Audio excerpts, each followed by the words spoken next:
It was a man on top of the car with a shotgun trying to shoot me.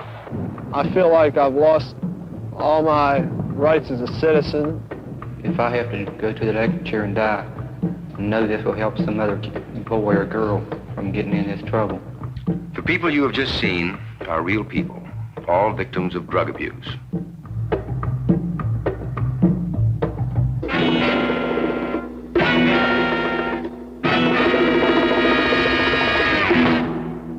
What kind of drugs are we talking about? Not heroin, not dope. Over the years, the tragic consequences of narcotic addiction have been widely exposed. This report is concerned only with the abuse of two socially acceptable prescription drugs. Pills and capsules that you keep in your medicine chest, your night table, your pocket, your purse. We're talking about pep pills and sleeping pills. Amphetamines, the pep pills, are commonly called reducing pills and stay-awake pills. In the jargon of the misuser, there are Bennies, Hearts, Co-Pilots, and West Coast turnabounds.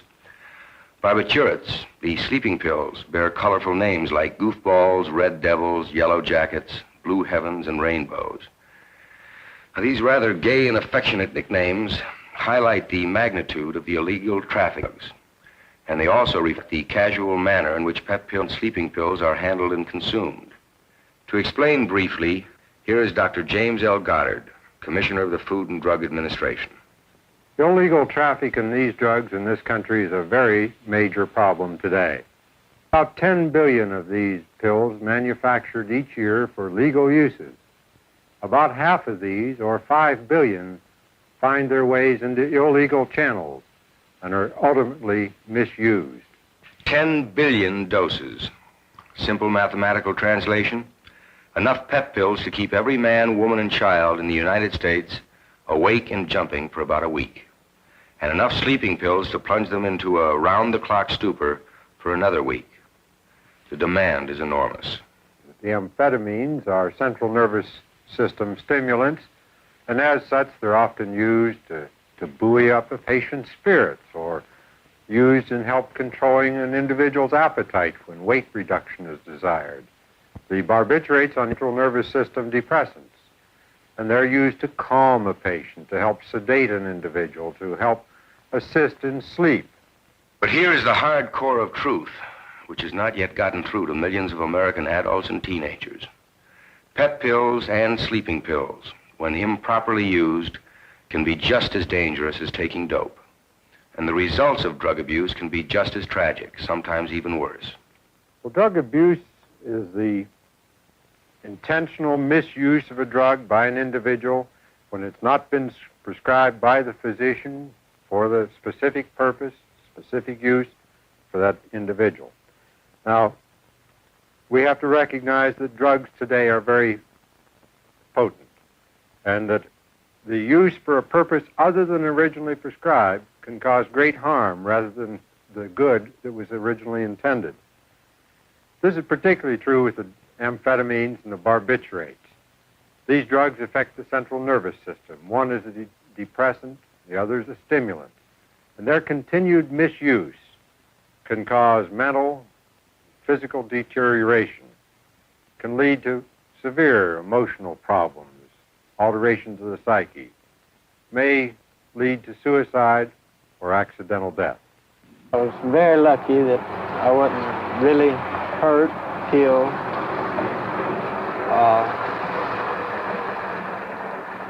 While driving for a firm, I tried to make a trip that I shouldn't have tried to make. Too long?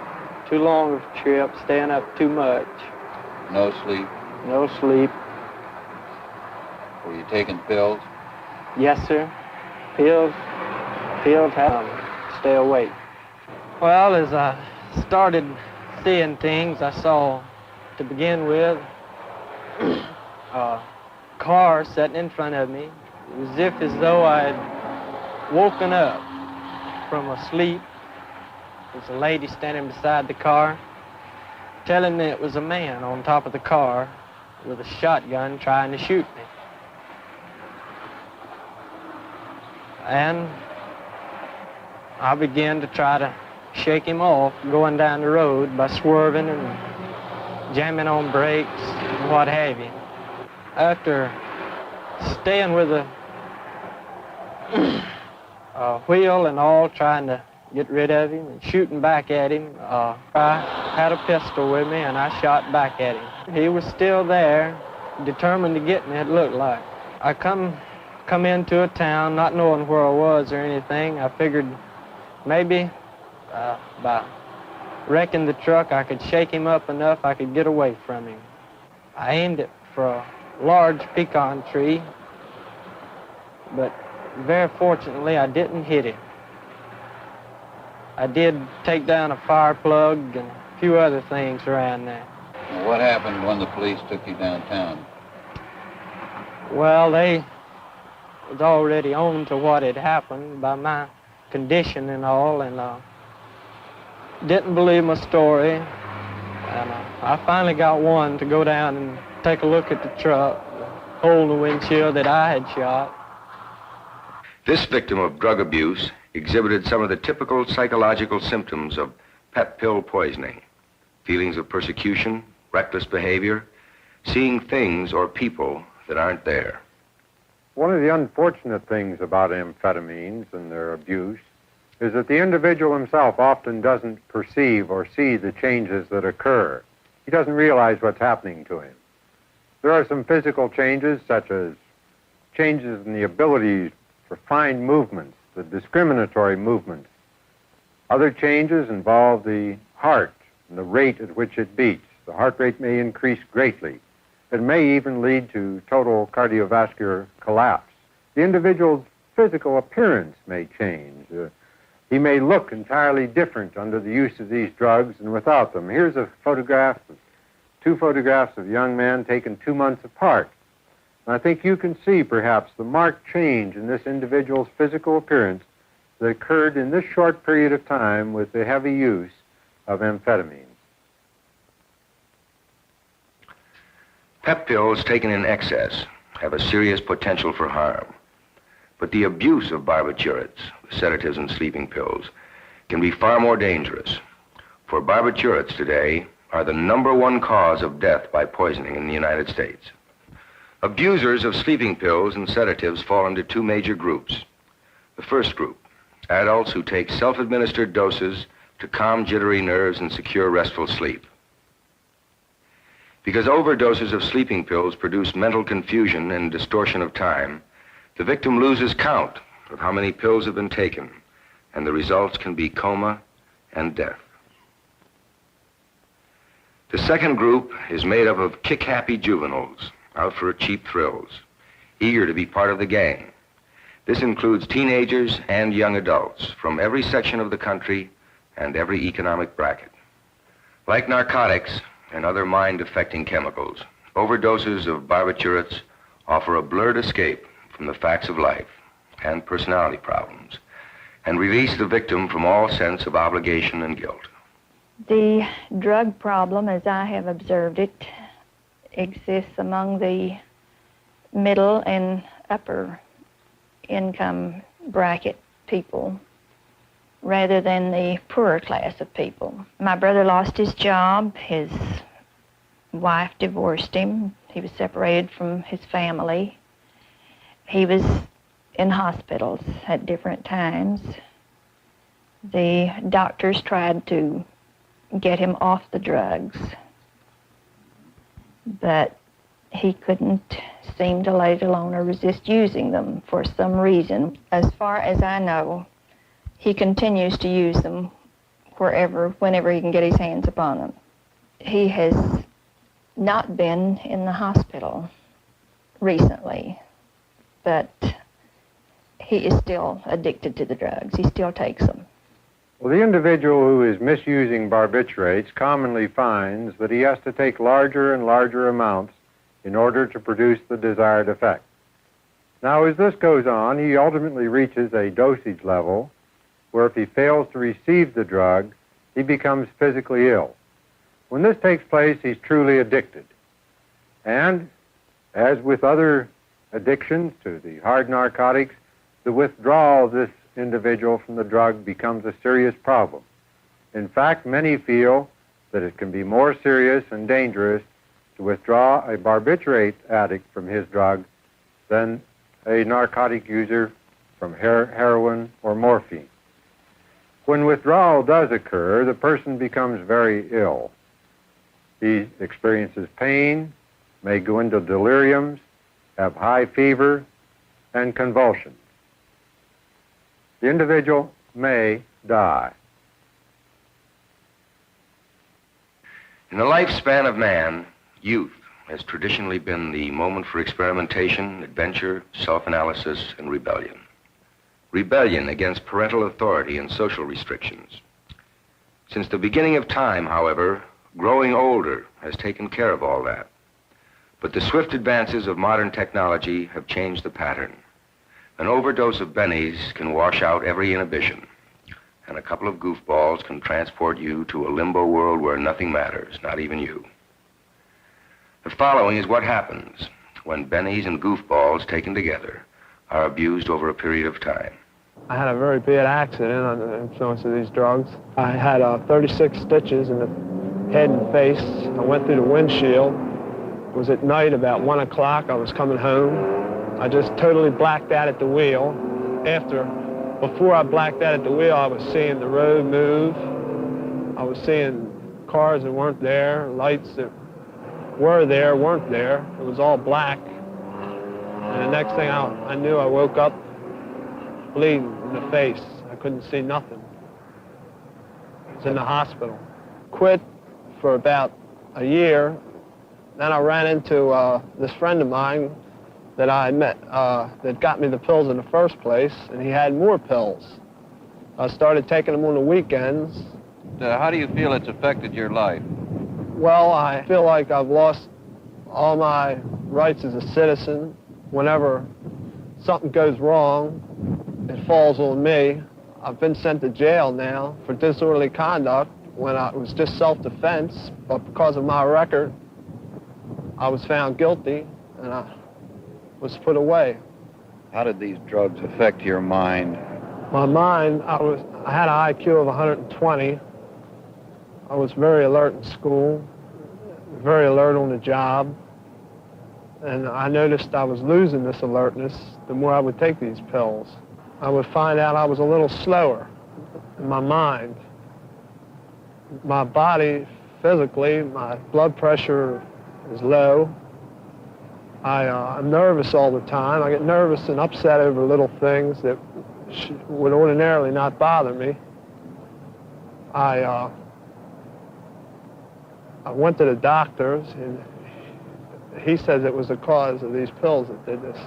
I didn't have no idea when I went into this that it would affect me later on as it has. I know a lot of boys that had the same problem I have, and none of them know up until now. Now most of them know. I say most of them because some of them have went on to higher, more deadly drugs. You mean like heroin? Yes, sir. You didn't see me. You are about to hear from an 18-year-old youngster convicted of murder and sentenced to die in the electric chair.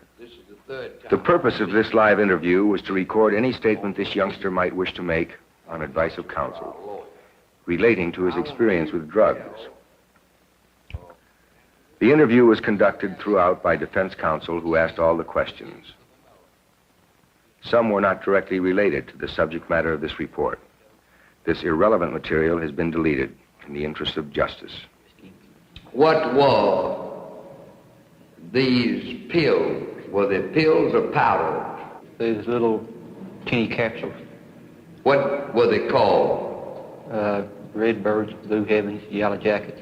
Were they drugs? Yes, sir. The transcript of this boy's testimony during trial shows that he and an older male companion were involved in a series of offenses across 5 states before they were arrested for murder. The court record also shows that his older male companion consistently supplied him with drugs every day for a period of 2 months. No, sir. Had you ever taken any drugs or pills or any powders or any substance or liquid that contained drugs before that you know of? Except what my mother gave me. What was that, aspirin? Yes, sir. What effect, if any, these red bud pills, which you have characterized as a dangerous drug, have on you, on your memory, on your body? Well, you're dizzy, you tend to remember nothing. You're tough enough, you go unconscious. You couldn't remember nothing you've done.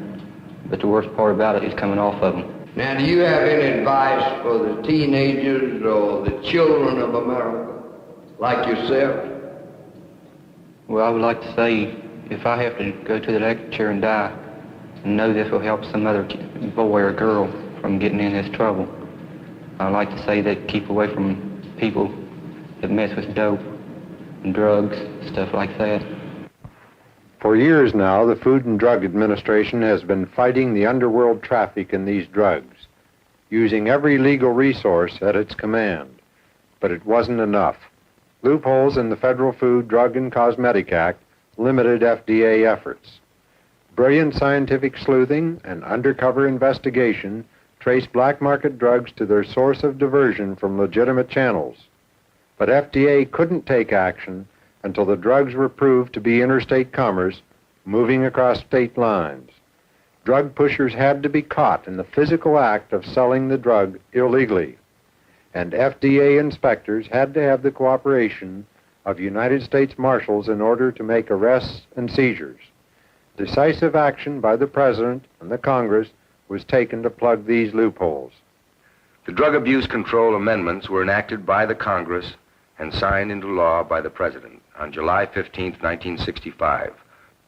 Unlike narcotics, some of these drugs are very easily and very cheaply manufactured. Production has been rapidly increasing. Some of that production has been counterfeit. But more importantly, the Food and Drug Administration estimates that at least one-half the annual production of certain useful drugs is being diverted to criminal traffic. Enough goofballs and pep pills, for instance, are being manufactured this year to provide 24 pills to every man, woman, and child in the United States.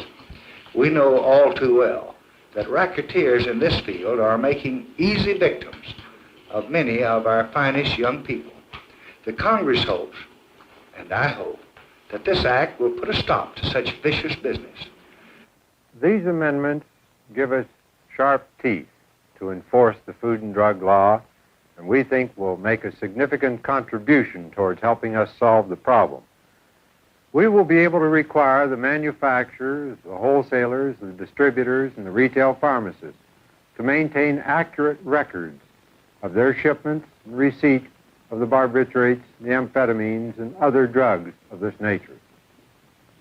We will also have special agents who will work as undercover agents to help track down those drugs that are illegally diverted. These individuals will have the powers of summary arrest, power of seizure. All told, these amendments, we think, will make it possible to help solve the problem.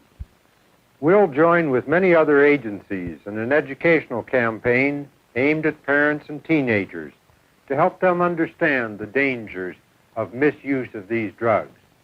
But it really comes down to how you and your own family treat drugs, whether you respect them the way they should be.